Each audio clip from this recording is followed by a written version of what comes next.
విదుసం ఐక్య వేదిక AP state council convener. Pithapuram నియోజకవర్గం మల్లం గ్రామంలో 16వ తేదీన జరిగినటువంటి ఒక విద్యుత్ షాక్ మరణం అనంతరం ఆ గ్రామంలో జరిగినటువంటి పరిణామాల పట్ల అనగా గ్రామ బహిష్కరణ పట్ల జిల్లా యంత్రాంగం స్పందించిన తీరు సరిగా లేదు అని చెప్పి అభిప్రాయపడుతూ అక్కడ ఉన్నటువంటి లోపాలు చేయాల్సినటువంటి అవసరమైనటువంటి చట్టపరమైన చర్యల కోసం కలెక్టర్ గారికి నివేదించడం కోసం విదుసం ఐక్యవేదిక కాకినాడ కలెక్టర్ వచ్చిందండి. ఇవాళ మేము కలెక్టర్ గారిని కోరింది నెంబర్ 1, చనిపోయినటువంటి పల్లపు సురేష్ అతని మరణాన్ని అసహజ మరణం అని చెప్పి అస్పష్టంగా 194 సెక్షన్ మాత్రమే పెట్టారు. కానీ ఎఫ్ఐఆర్ చివరి పేజీలో ఆ ఫిర్యాదు ఆధారంగా చెప్పింది పలానా వారి ఇంట్లో వలిశెట్టి జల్లిబాబు ఇంట్లో విద్యుత్ షాక్ అని చెప్పారు. విద్యుత్ షాక్ వల్ల మరణిస్తే అది ఐపీసీ 304A బిఎన్ఎస్ఎస్ 106 చట్టం క్రింద నమోదు చేయాలి.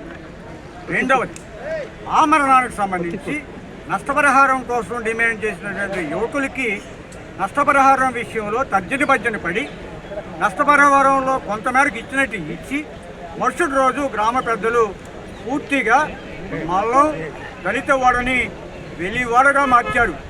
ఇది అనాగరికమైనటువంటి చర్య. ఈ నాగరిక ప్రపంచంలో, ఈ నాగరిక ఆంధ్రప్రదేశ్లో ఈ కుల వెలి సాంఘిక బహిష్కరణ అనేది సహించరానిది, చట్ట వ్యతిరేకంగా చట్టం చెబుతాం.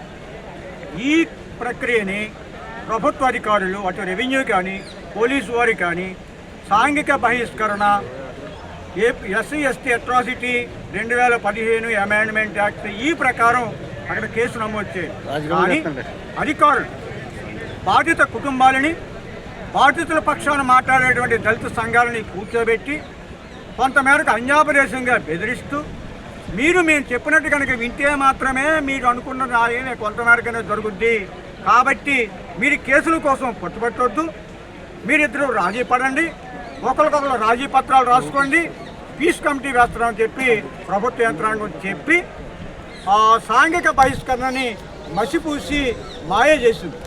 ఇవాళ మేము అడుగుతున్నాం జిల్లా యంత్రాంగాన్ని, అయ్యా రాజీ పత్రం అనేది వేరు, బైండ్ ఓవర్ వేరు, పీస్ కమిటీ అగ్రిమెంట్ వేరు.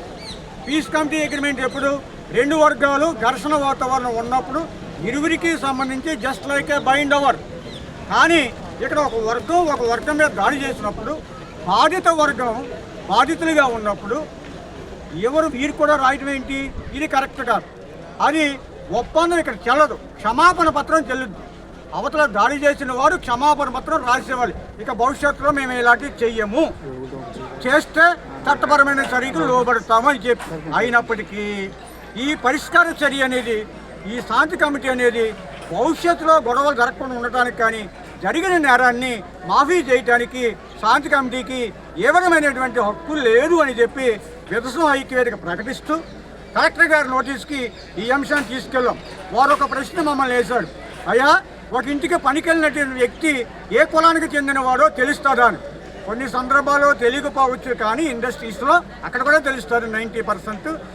ఇక్కడ మాత్రం ఎవరైతే విద్యుత్ రిపేర్ అవసరం ఉందో ఆయనే దళిత వాడికి వచ్చి పల్లపు సురేష్ని తీసుకెళ్ళాడు. పల్లపు సురేష్ ఎవరో జల్లిబాబుకి తెలుసు, వలిశెట్టి, అలాగే వలిశెట్టి జల్లిబాబు ఎవరో పల్లపు సురేష్కి తెలుసు. ఇక్కడ క్యాస్ట్ అనేది దాగలేదు, కాబట్టి ఇక్కడ అట్రాసిటీ అప్లికేబుల్ అవుతుంది సార్ అని నేను చెప్పాను. అలాగవుతుందా, అయితే నేను పరిశీలిస్తానని చెప్పాడు. అట్ ద సేమ్ టైం మేము అడిగింది, దీన్ని అట్రాసిటీ డెత్గా పరిగణించి ఆ కుటుంబాన్ని ప్రభుత్వం ఆదుకోవాలి.